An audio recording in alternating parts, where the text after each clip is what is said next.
tous, ici Solja Laroute. Je souhaiterais adresser un message à Monsieur le Préfet. Monsieur le Préfet, je m'appelle Sylvie Finger.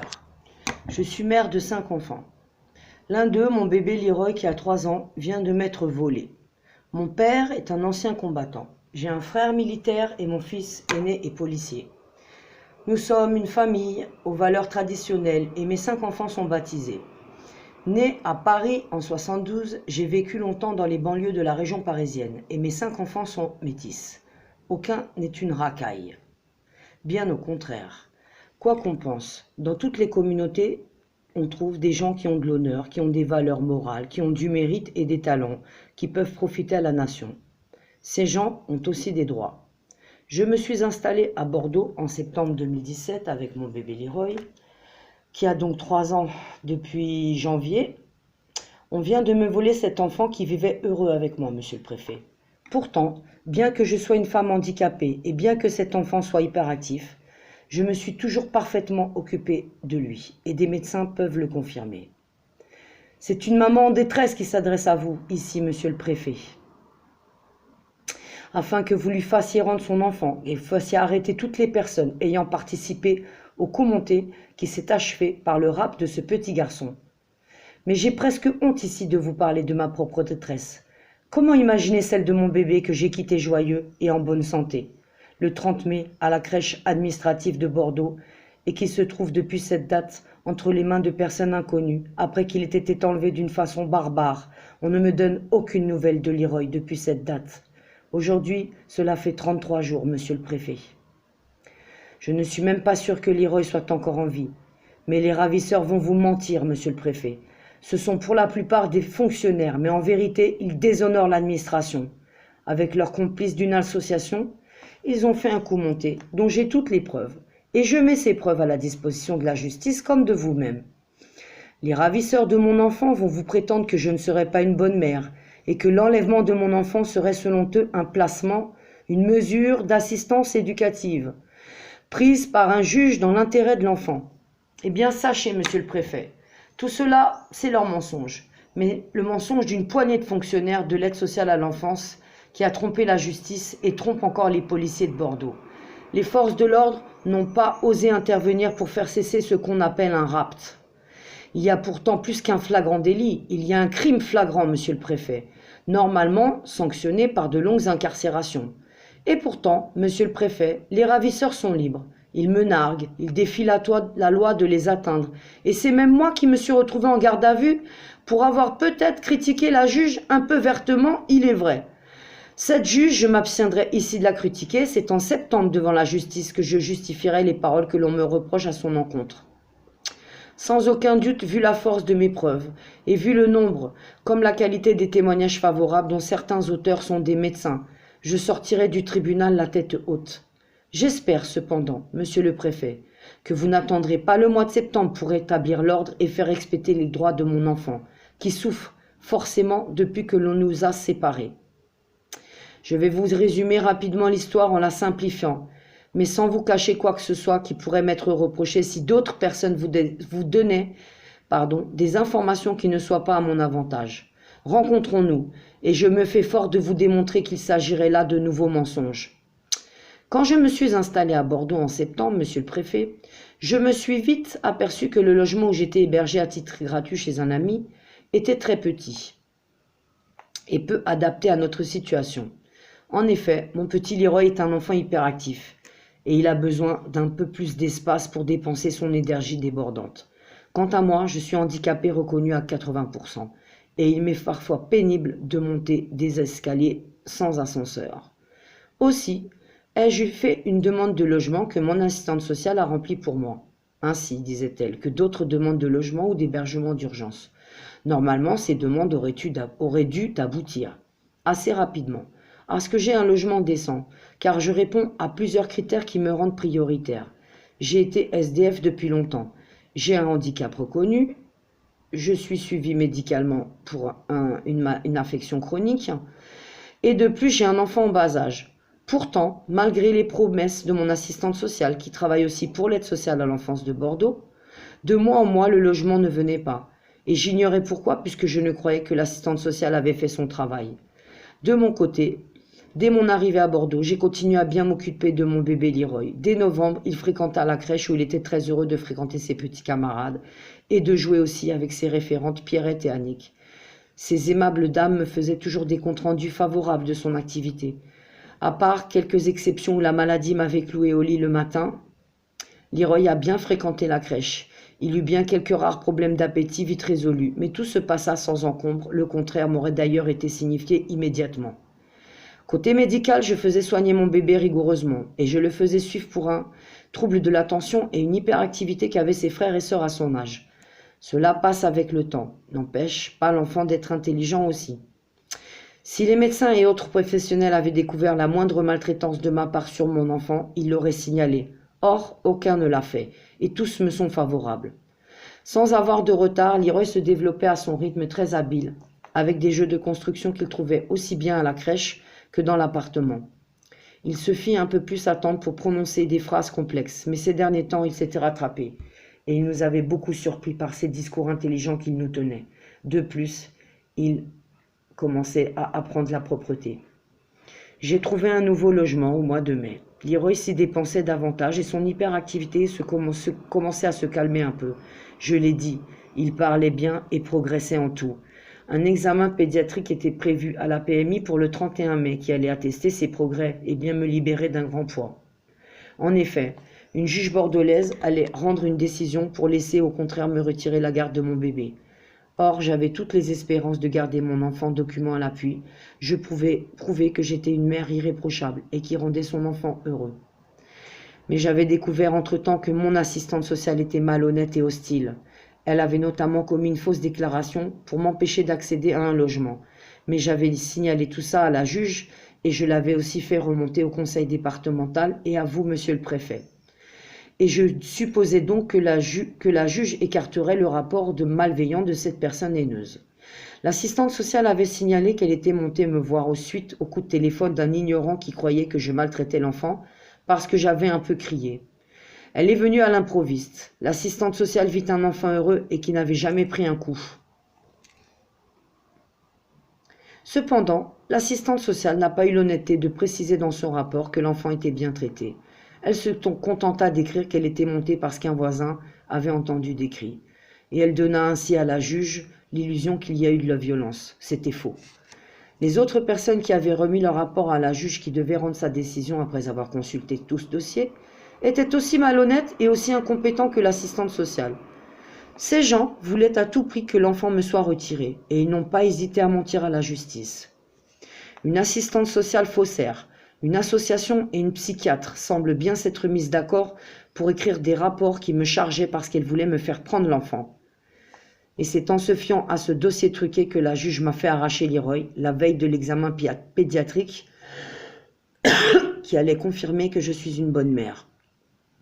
Contributrice à ce dossier truqué, une psychiatre consta, elle, et l'écrivit, que je maîtrisais l'enfant avec patience, ne trouvant donc rien à redire à mes bonnes relations avec mon bébé. Mais la psychiatre me déclara délirante parce que j'ai confiance en la parole de ma fille Stécie, qui me disait avoir subi des viols dans le Val-de-Marne. Sur cette base, l'expert psychiatre a contredit son appréciation de mes rapports avec Leroy et préconisé le placement de l'enfant en famille d'accueil. Or, en quel honneur la psychiatre s'intéresse-t-elle à une affaire policière parisienne plutôt qu'à mes relations avec Leroy à Bordeaux? Est-elle commissaire de police, Anne-Marie Lemerle, expert psychiatre du Bouscat? Et en quel honneur préconise-t-elle un placement d'enfant? Est-elle pédiatre? A-t-elle examiné mon bébé? Elle n'en a ni les compétences ni l'autorisation du juge pour le faire. L'expertise de la psychiatre a été démentie par l'expert qui m'a examiné à l'occasion de ma garde à vue du 11 juin. Il a établi que je jouis de toute ma raison, peut-être une petite bipolarité, un soutien psychologique mais pas psychiatrique m'a été recommandé.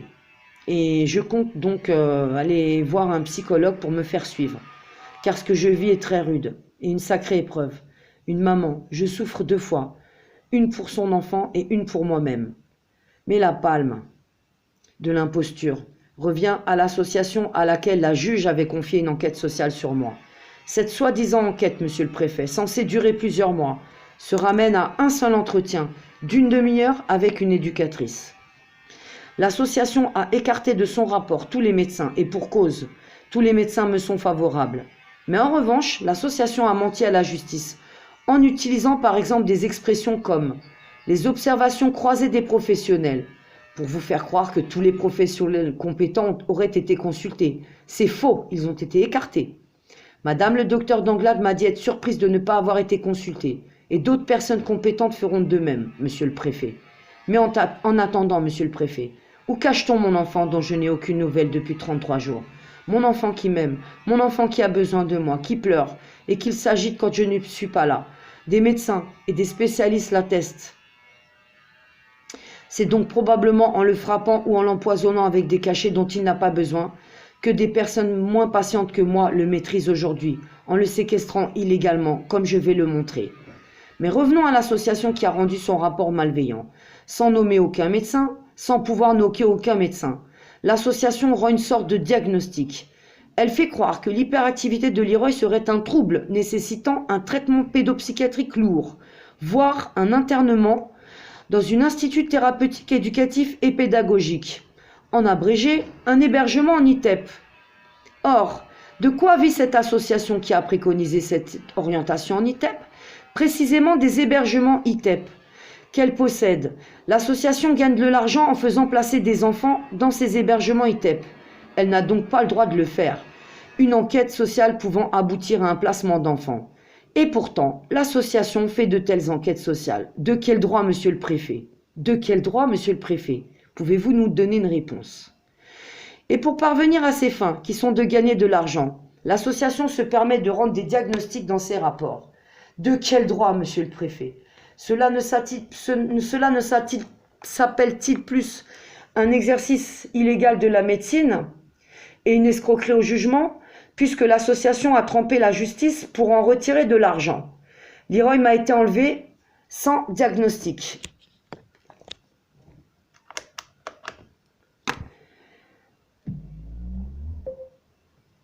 Donc, mon enfant m'a été enlevé sans diagnostic. De quel droit? C'est bien le préfet de la Gironde qui avait fait fermer l'un des centres d'hébergement de cette association par un arrêt signé le 28 mars 2017. On reprochait notamment à ce centre, géré par cette association, des faits de violence et d'usage habituel de psychotropes, des coups et de la drogue. Est-ce donc cela le projet de cette association et de l'aide sociale à l'enfance de Bordeaux pour mon enfant de 3 ans? Et les 2 juges auxquels j'ai eu affaire, n'auraient-ils pas été avisés de choisir des interlocuteurs répondant mieux aux critères de moralité et d'honnêteté? Une faussaire et 2 imposteurs? Cela fait beaucoup, je trouve, dans un dossier qui a abouti à me priver de mon enfant. C'est une responsable de l'aide sociale à l'enfance qui me sert d'interlocuteur depuis le 30 mai dernier. Elle seule me donne des nouvelles de Leroy, en me répétant invariablement qu'il va bien, ce qui est absolument invraisemblable selon le corps médical. Cette responsable de l'aide sociale à l'enfance de Bordeaux ne m'a pas demandé spontanément si Leroy prenait encore le biberon, quels étaient ses antécédents médicaux et ses habitudes alimentaires, etc. Sa santé, son bien-être, tout ça, c'est pas son problème. Le responsable de l'aide sociale à l'enfance de la rue Poitevin à Bordeaux me traite comme un chien. Elle multiplie les provocations pour créer un incident afin de le rapporter au juge. Quand elle part en week-end, je n'ai pas d'interlocuteur. Aucun éducateur référent n'a été désigné pour me donner des nouvelles de mon fils. Il était convenu que Leroy serait examiné par un médecin. Cela n'a pas été fait, cela a été fait. En tout cas, je n'ai aucun retour donc de la visite médicale de mon fils. L'ordonnance de placement prise par le juge le 29 mai dernier précisait qu'au moins une rencontre par semaine serait organisée. Le 6 juin, donc, nous étions à la date butoir, au cours de laquelle l'aide sociale à l'enfance devait donc me présenter mon enfant en visite. Eh bien, l'ASE de Bordeaux se rend coupable de non-présentation d'enfant, donc depuis le 6 juin. Aucune rencontre n'a été organisée entre moi et mon enfant depuis le 30 mai dernier. Nous n'avons pas pu nous parler ou nous voir. Dans quel état doit donc se trouver mon petit garçon pour que l'aide sociale à l'enfance de Bordeaux craigne tant de me le montrer? Désormais, c'est bien de séquestration qu'il faut parler, monsieur le préfet, vu le caractère frauduleux du dossier qui a entraîné le placement. On est fondé à parler d'enlèvement en bande organisée sur un mineur. Oui, enlèvement en bande organisée sur un mineur. C'est du moins l'esprit qui semble avoir animé les personnes qui ont remis à la juge un rapport malveillant. Je laisse à la police le soin de déterminer qui a organisé quoi. C'est mon enfant disparu qui retient toute mon attention aujourd'hui. Où est-il? Il vous serait facile, monsieur le préfet, de faire cesser ce scandale qui arrive, en faisant arrêter les personnes qui commettent cette détention illégale d'un enfant, et en faisant hospitaliser Leroy en attendant qu'il soit rendu à mes bons soins. L'ordonnance de placement est en effet caduque, ne portant ni tampon, ni nom et signature du greffier, ni avis du ministère public. Légalement, elle n'a aucune valeur. Le placement est donc illégal depuis le début. Jamais la directrice de la crèche n'aurait dû livrer l'enfant sur la foi d'un tel document. Certes, l'erreur est humaine, mais justement, cette directrice de crèche m'a-t-elle traité humainement après que l'on m'ait enlevé mon enfant si brutalement? Contrairement aux autres personnes de la crèche, elle n'a pas eu un mot de compassion pour une maman désespérée. Elle m'a prié de ne pas oublier de reprendre ma poussette vide, dont la seule vue m'aurait fait fondre en larmes, et surtout de ne pas faire de bruit. Je pense au règlement des centres de torture de Pol Pot, qui interdisait de crier à leurs victimes. Maintenant qu'une contre-expertise m'a libéré du soupçon d'être paranoïaque, je puis émettre un soupçon. La directrice avait beaucoup insisté pour que Leroy soit présent cette semaine-là à la crèche. Ignorait-elle tout du coup de force qui allait m'arracher mon enfant sans même que j'aie le droit au contradictoire? Certes, la juge a invoqué l'urgence pour justifier sa décision. Mais de quelle urgence s'agissait-il? L'urgence est-elle vraiment de soustraire mon enfant au danger imaginaire que j'étais censé représenter pour lui, de le protéger contre la menace fictive et angoissante mais jamais précisée, vaguement suggérée par des procédés littéraires relevant de la manipulation mentale? La véritable urgence que les imposteurs avaient à l'esprit quand ils ont suggéré à un juge un risque inexistant avec leurs procédés dignes de la propagande nazie, n'était-elle pas plutôt d'empêcher à tout prix l'examen pédiatrique qui allait ruiner leurs espérances de me voler mon enfant? Je l'ai dit, l'ordonnance de placement était caduque dans sa forme. Sans doute s'agissait-il d'une simple erreur, mais celle-ci peut être mise à profit pour réparer une grave injustice. Toute enquête sérieuse menée par vos services ne manquerait pas d'établir que les accusations vagues et imprécises que le dossier porte sur moi n'ont aucune consistance et aucun fondement. Je suis une bonne mère et le corps médical le confirmera. Les personnes qui ont trompé la justice doivent rendre des comptes. J'ai fait remarquer la caducité de l'ordonnance de placement à la responsable de l'aide sociale à l'enfance. Vous me narguez. Elle m'a répondu. Eh bien, vous n'avez qu'à aller voir la police avec votre faux. Cette personne est donc très sûre d'elle. Monsieur le préfet, que vous et vos subordonnés seriez ses complices pour enlever un enfant de 3 ans et pour harceler une maman handicapée. Je ne vous dicterai pas votre devoir, mais je crois bien que cette personne va recevoir sous peu la visite de vos services. Le peuple aurait lui-même le droit d'arrêter cette femme sur son lieu de travail ou ailleurs et de l'emmener au commissariat central de Bordeaux pour qu'elle s'explique sur la séquestration d'un enfant. Mais vous savez combien le peuple qui est votre maître a besoin de la sagesse du serviteur zélé que vous êtes pour lui, en arrêtant lui-même une personne si cruelle envers une famille. Il pourrait céder à son cœur et commettre de regrettables excès. Je ne veux rien de tel. Étant étrangère au désir de vengeance, c'est donc à votre autorité, monsieur le préfet, que je m'en remets pour faire cesser un crime flagrant, en attendant que la justice ait décidé sereinement du sort de ces criminels. Je vous salue, respectueusement, monsieur le préfet, dans cette espérance. Sylvie Finger. Le peuple, relayez donc cette lettre ouverte à monsieur le préfet. Continuez donc à solliciter le préfet, le conseil départemental. Aujourd'hui, nous sommes à 33 jours, donc 1 mois et 3 jours sans aucune nouvelle de Leroy, sans aucun signe, toujours pas de photo dans ma boîte aux lettres. Et le plus important, nous n'avons toujours pas d'avocat, donc ça fait 33 jours qu'on cherche un avocat. On a dû en faire une trentaine. Est-ce qu'il n'y a plus d'avocats dans ce pays pour défendre des enfants? Relayez mes messages, s'il vous plaît. Je commence à être fatiguée et puis je commence à songer à arrêter ce combat, à rester chez moi, à me cloîtrer, peut-être à entrer en grève de la faim. Faites bouger, j'en peux plus, je suis fatiguée. Je suis pas forte, je vais m'écrouler. SOS pour Leroy, Soldier la route. Relayez les vidéos partout sur vos chaînes, sur vos blogs. Interpellez le cabinet d'Alain Juppé. Je suis fatiguée.